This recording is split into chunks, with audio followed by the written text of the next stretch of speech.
Imagine flying a Soviet-era fighter jet loaded with American smart bombs, racing toward enemy territory at treetop level, while surface-to-air missiles hunt you through the sky. This is the incredible true story of a Ukrainian pilot who pulled off one of the most daring precision strikes of the conflict, penetrating deep into Russian airspace with a jury-rigged weapons system that wasn't supposed to work. What happens next will show you just how far military innovation can go when survival depends on it. High above the rolling hills of Kharkiv Oblast, a Ukrainian Su-27 Flanker cuts through the afternoon air at an altitude that would make most pilots nervous. Flying at just 500 feet above ground level, the aircraft hugs every contour of the landscape below.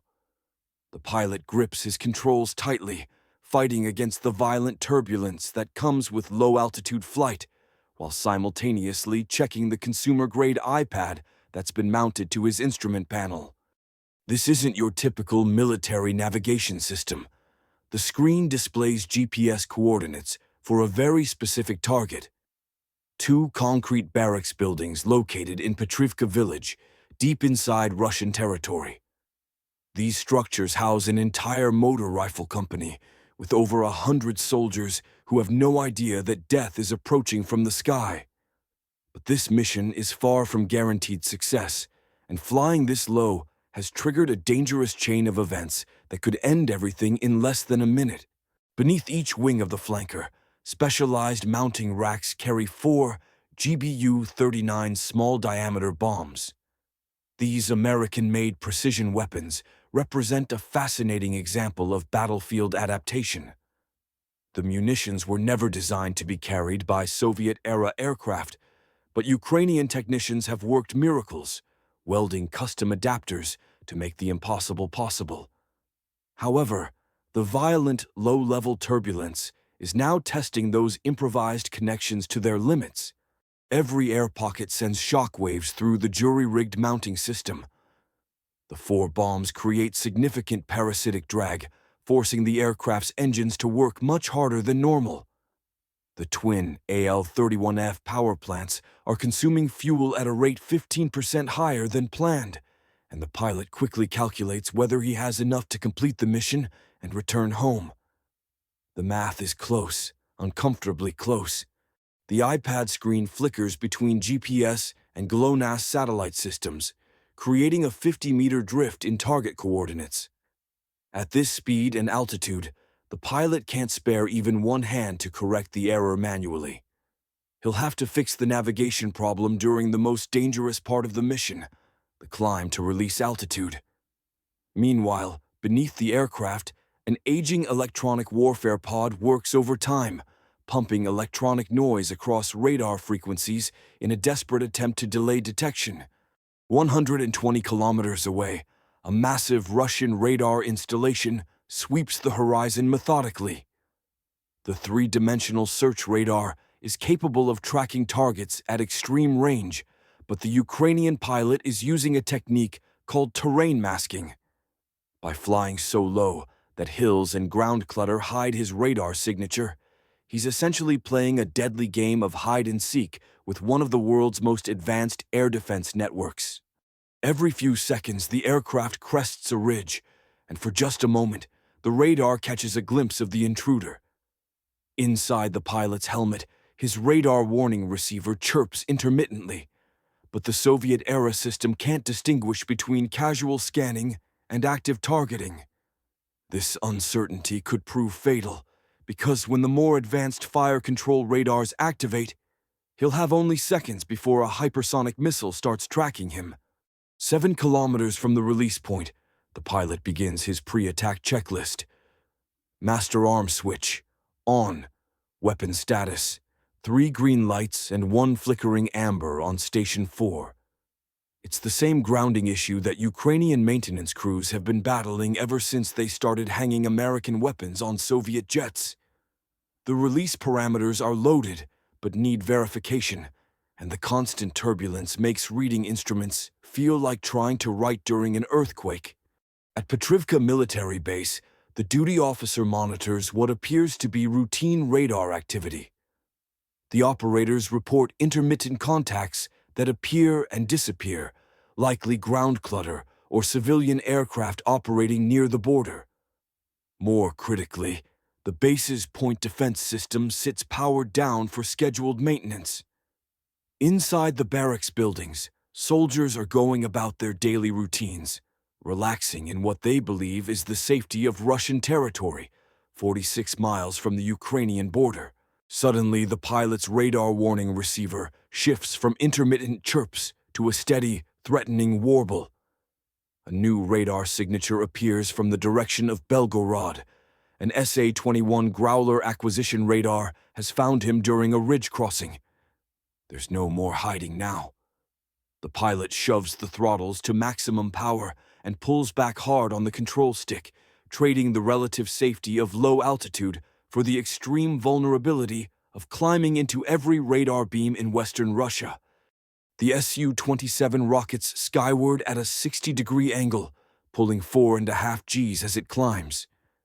Inside the cockpit, master caution lights illuminate like a Christmas tree as the fly-by-wire system protests the aggressive maneuver.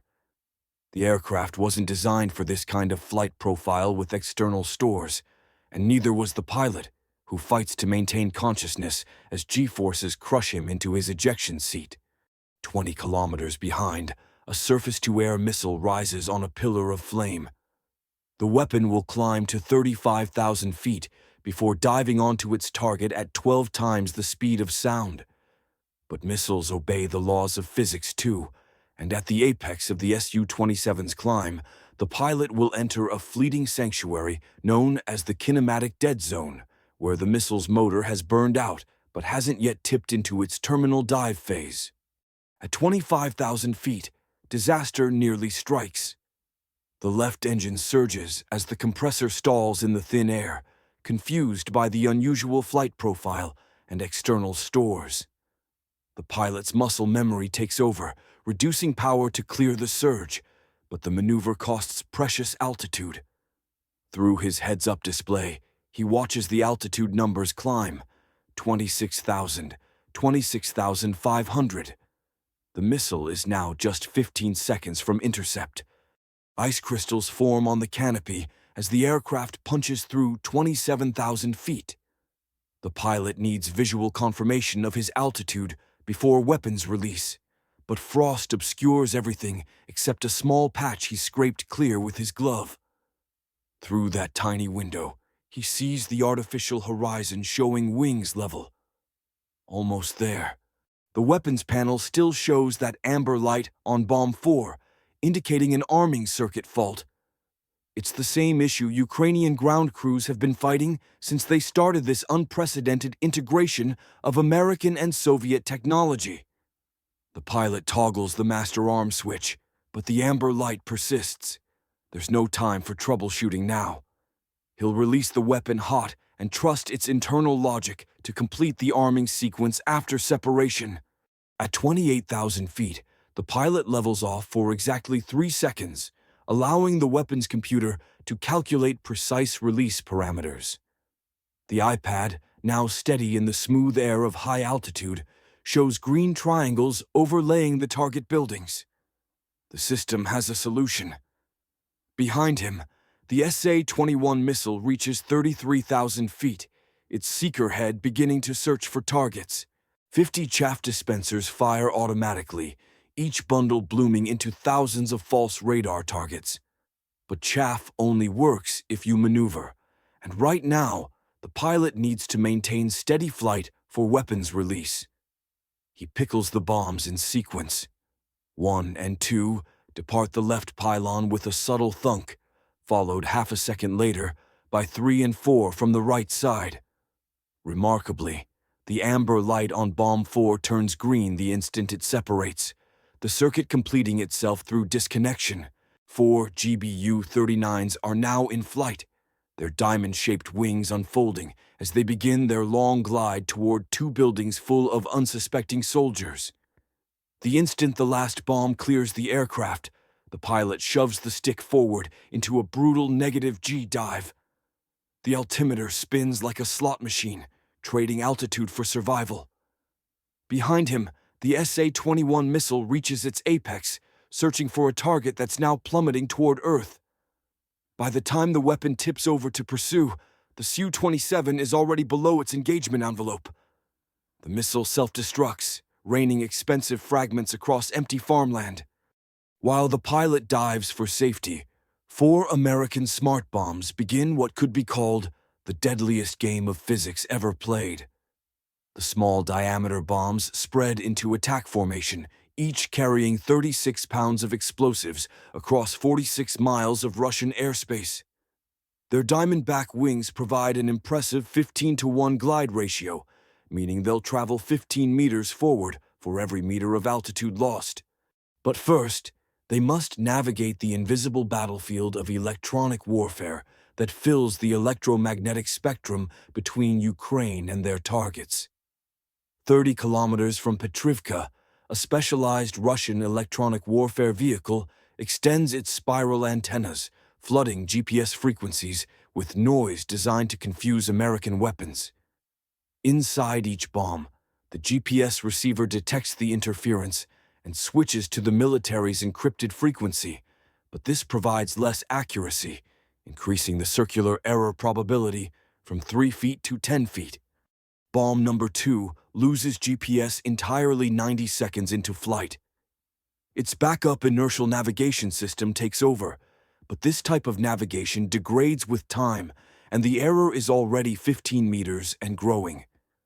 The bomb's flight computer runs sophisticated algorithms, comparing known good GPS data against inertial data, rejecting obviously corrupted information while flying partially blind. A Russian attack helicopter rises directly into the glide path, its pilot conducting a routine patrol with no idea that 4 precision weapons are bearing down on him at over 300 miles per hour. The lead bomb's radar altimeter detects the helicopter as a collision threat, calculates intercept probability, and commands a 5-degree course correction.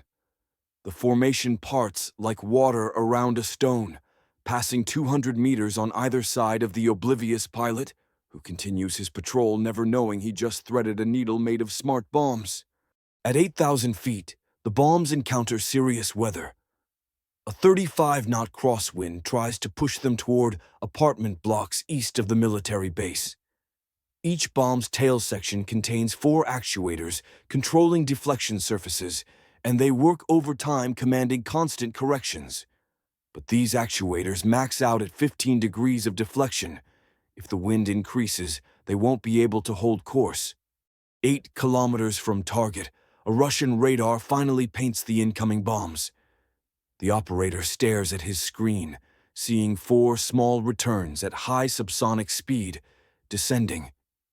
His training suggests these are birds, as the radar cross-section matches migrating geese, but geese don't fly in perfect formation at 400 miles per hour. He tags the contacts and reports them up the chain of command, but by the time anyone processes what he's seeing, it will be too late. The electronic warfare battle intensifies as the jamming system increases power, trying to overwhelm the bomb's GPS receivers. But the GBU-39s employ beam steering antennas that reject jamming signals. It's a digital chess match played at the speed of light. Bomb number 2 suddenly reacquires GPS lock, though its position error has grown to 30 meters.